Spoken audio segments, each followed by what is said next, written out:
Isa sa mga mandate ng PNP Maritime Group ay ang mapangalagaan ang ating kalikasan. The life underwater also supports us to live in the surface. Sa public safety diver, ito na talaga yung trabaho natin.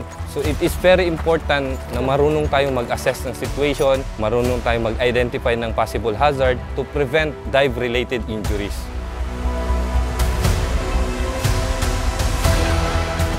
Public safety divers ay may mga programs tulad ng coastal cleanup, scuba basurero, artificial coral reef, and coral rehabilitation.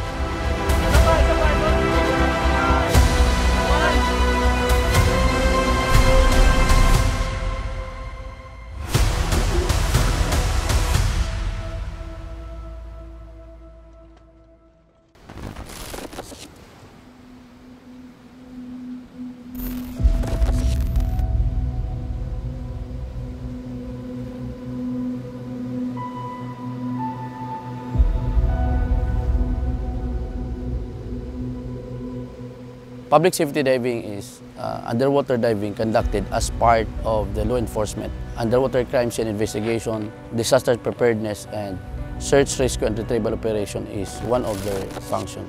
Kaya it is different from commercial and recreational diving, generally planned at date, time, and location, even the weather condition. As a public safety diver, you are always expected to perform your job beyond the expectation of the community. You should have more trainings kasi you will be diving in conditions that are not suitable for recreational diving. All highly trained individuals started from the basic and strong foundation. The reason why we strongly do the systematic way of teaching. The basic skills of scuba diving should be performed repeatedly until such time they can put up muscle memory. You need to take care of your equipment so that underwater, it will take care of you. Pinopromote din namin dito na hindi lang basta-basta pag-i-scuba dive. We are highly promoting the safe international practice of scuba diving. Especially na magiging emergency first responder ang ating mga public safety diver.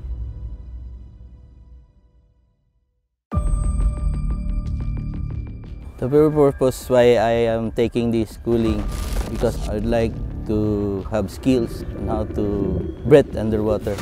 Para magamit natin during emergencies, which is mayroon tayong history yung nangyari sa Sindong na wala masyadong trained na divers. I joined this course kay tungod dili ko ka balumulangoy.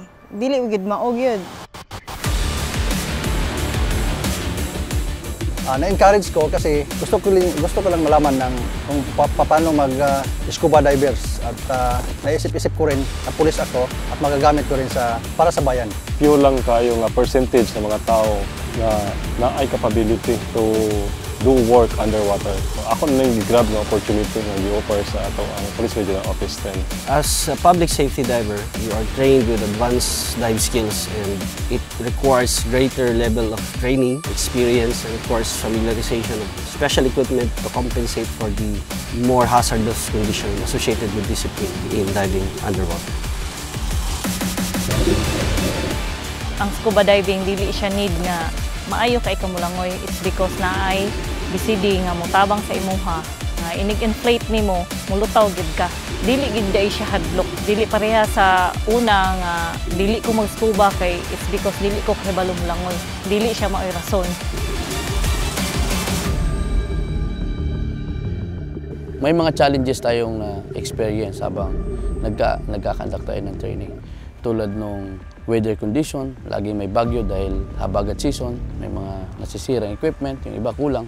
Visibility, strong current, yan yung mga na-experience nating challenges. Abi na ko og sayon lang ba, kay awat-awat lagi, nga abi na ko og sayon ra lang magsalom-salom din ha, tanaw-tanog mga isda, di man gyud ay lalim. Pila ka baso gyud akong nainom tubig, kahilak pa gyud ko. Isa sa mga struggle na ko, usually nagaloon air force, buti na lang may mga kaklase ako na mga marami pang hangin kaya kikisingit na lang ako. Nakakaraos din kahit papaano.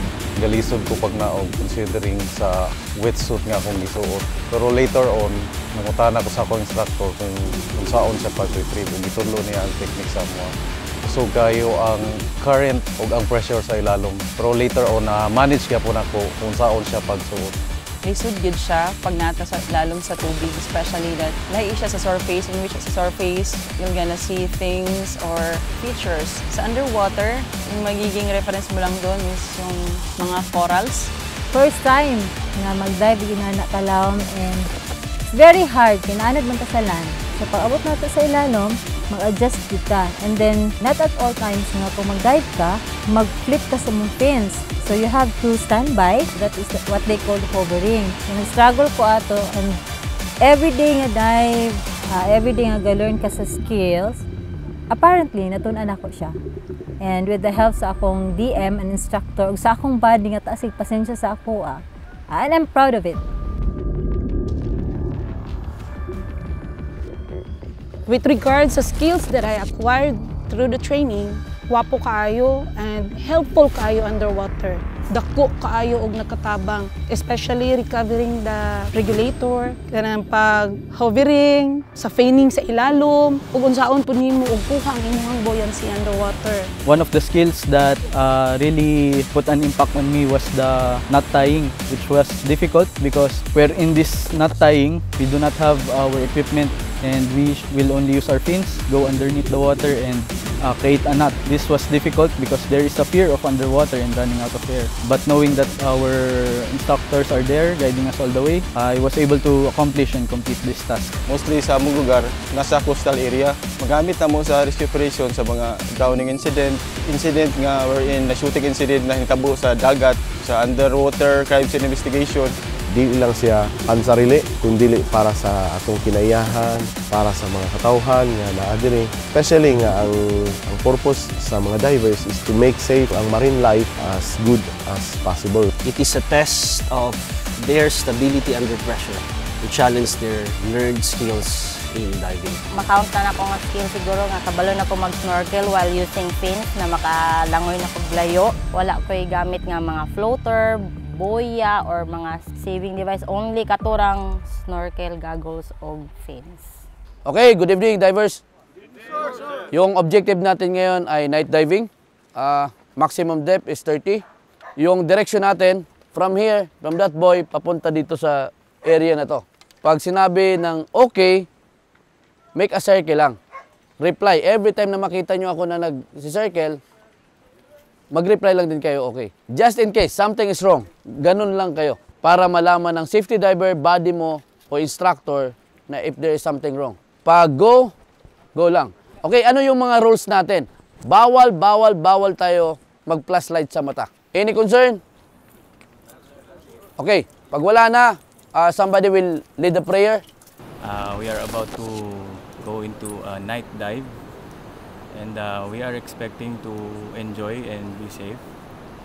At I'm sure yung sa mga ngayon pa lang magna-night dive, eh, magagandahan din sila sa makikita nila dito. At I'm sure 18 kami ngayon at 18 din kami babalik. Ngatog yung mahinumduman unsa atong buhaton while nagka-trouble ta sa ilalom kay mao ra gid na ang makatabang sa tuwa ato ra gyud kaugalingon. Tan-awon sad nimo ang imong safety sa imong kaugalingon. Safety sa diver because safety is our responsibility. So as a public safety diver, you need to be trained in limited visibilities. Kasi you will never know when you are going to be challenged. Calls involving drowning, search and retrieval, rescue.